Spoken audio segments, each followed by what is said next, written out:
আগে তো কর্মী, তারপর বিজেপির কর্মী। পার্টি দায়িত্ব দিয়েছিল দুটো সাংগঠনিক জেলায় পার্টির কর্মীদের সঙ্গে, নেতৃত্বের সঙ্গে মিট করতে এবং নবগঠিত কোর কমিটির সঙ্গে মিটিং করতে। যেহেতু লোকসভা বিধানসভা ভোটের পরে আমার নন্দীগ্রাম ছাড়া সার্বিকভাবে কর্মীদের সঙ্গে মিট হয়নি, তাই এখানে 1000 জন নির্বাচিত প্রতিনিধি, মণ্ডল সভাপতি, মোর্চার নেতৃত্বের সঙ্গে একটা মিটিং হলো 2 ঘন্টা। তারপরে আমরা ঘণ্টাখানিক বসেছিলাম আমাদের নবগঠিত রাজ্য সভাপতি অনুমোদিত কোর কমিটির সঙ্গে একটা কয়েকটা বিন্দু নিয়ে মিটিং করার জন্য।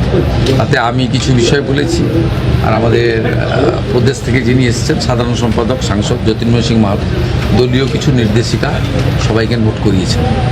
বাকি মলয় সিনহা মহোদয় ধন্যবাদ দিয়েছেন।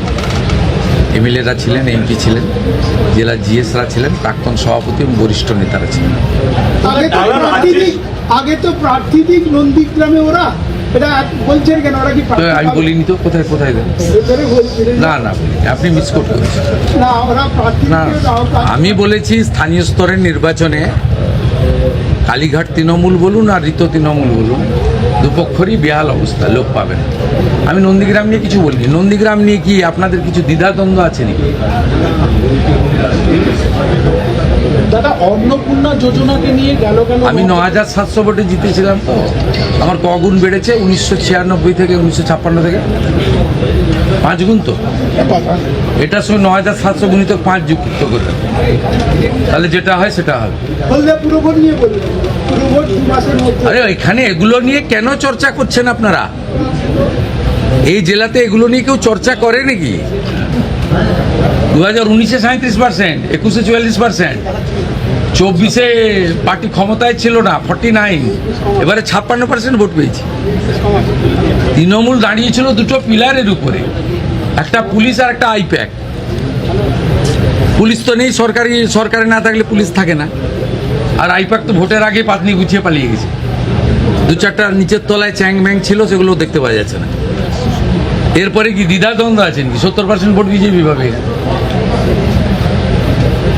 তোলাবাজি বন্ধ হয়ে গেছে, সিন্ডিকেট রাজ বন্ধ হয়ে গেছে, রাস্তায় হাত পাতার লোক নেই, রাজধানী নেই, মিথ্যা মামলা নেই। ও তো ভালো আছে, আনন্দ আছে, সবকে জেলে ঢুকানো উচিত।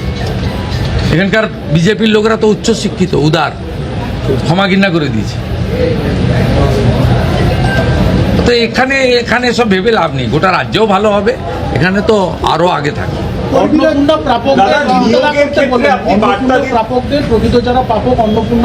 ভিতরে কি বলেছে আপনাকে বলুন? কাউকে চিন্তা করার কোনো কারণ নেই। 500 টাকা লক্ষ্মী ভান্ডার দিতে গিয়ে 9 মাস লাগিয়ে দিয়েছিল। 1,20,00,000 লোককে তো 1.5 মাসে দিয়ে দিয়েছে। বাকি যারা যোগ্য তারা পাবেন, অযোগ্য থাকলে বেরিয়ে যাবেন। ভেরিফিকেশন 30-8 অবধি চলবে। প্রত্যেকটা বিধানসভায় গড়ে 35 থেকে 40,000 মহিলারা পেয়েছেন, তারা আমাদের ধন্যবাদ দিচ্ছেন। মোদিজির নামে জয়ধ্বনি হচ্ছে। বাকি যদি প্রয়োজন হয় আরও 2,000, 5,000, 7,000 প্রকৃত প্রাপক থেকে থাকেন, পাবেন। নিয়মের মধ্যে পাবেন, নিয়মের মধ্যে পাবেন। সরকারি অর্থনৈতিক স্কিমের প্রত্যেকটা জিনিসের নিয়ম থাকে। আপনার যদি জল জমি না থাকলে আপনি পিএম কিষাণ পাবেন না। তা আপনি যদি বলেন আমাকে পিএম কিষাণ দিতে হবে, প্রত্যেকটা জিনিসের নিয়ম থাকে। বিশ্বকর্মা যোজনা পেতে গেলে হাতের কাজ জানতে হয়। প্রত্যেকটা স্কিমের একটা নিয়ম রয়েছে। আয়ুষ্মান ভারত 70 বছর পেরিয়ে গেলে সবাই পাবেন। বাকিরা যারা এলিজেবল পাবেন, প্রায় 70% লোক কভার হয়ে যাচ্ছে। বাকি যে 30% কভার হচ্ছে না, তাদের জন্য মুখ্যমন্ত্রী স্বাস্থ্য বীমা চালু হবে, একই সঙ্গে চালু হবে। 16ই আগস্ট সরকারের 100 দিন পূরণ হবে। 16ই আগস্ট ভয়ঙ্কর দিন কলকাতার ক্ষেত্রে।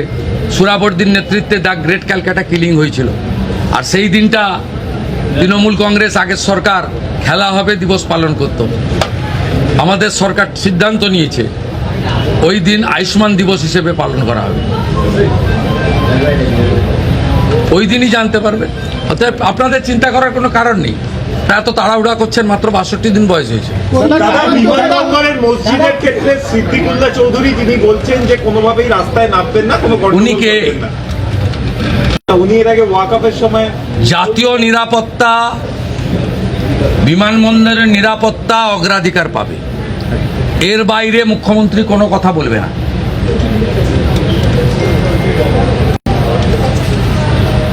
উনি খুব নরম নরম কথা বলেছেন। এইটাই সরকার, অন্য সরকার হলে ধমকাতো, যেমন রেজিনগরের লোকটা ধমকাতো, এখন আর ধমকায় না। এই যে আগের সরকার থাকতো ধমকাতো যে আমাদের ভোটে সরকার করেছি, এখন নরম নরম কথা বলছেন। জাতীয় সুরক্ষা এবং বিমানবন্দরের নিরাপত্তা আগে দেখতে হবে। এই বিমানবন্দরের লোকেশন খুব গুরুত্বপূর্ণ নিরাপত্তার ক্ষেত্রে। চীন, বাংলাদেশ সব কাছে, এটা আন্তর্জাতিক বিমানবন্দর। এইখানে এইভাবে খুলে রাখা যায় না। বাকি ঠিক আছে, আমরা তো ধর্ম পালনে কাউকে বাধা দিইনি। ওরা তো বলেছিল যে বিজেপি এলে মুসলমানদের তাড়িয়ে দেবে, নামাজ পড়তে পারবে না। তা বকরি ঈদও করেছেন, পশু হত্যা আইন মেনে করেছেন, অসুবিধা নেই। মহরমেও বেরিয়েছিলেন অস্ত্র বাড়িতে রেখে, কোনো অসুবিধা নেই। ভদ্র থাকবেন, আইন মেনে চলবেন, ডিজে থেকে দূরে থাকবেন, নিজের ধর্ম নিজে পালন করবেন, অন্যর কানে গিয়ে ফুফু করার দরকার নেই। সব ঠিক চলবে, সুন্দর চলবে। আর বন্দে মাতরমটা গাইতে হবে, ঠোঁট না নাড়ালে হবে না, আমরা লক্ষ্য রাখছি। দাদা ডায়মন্ড হারবারের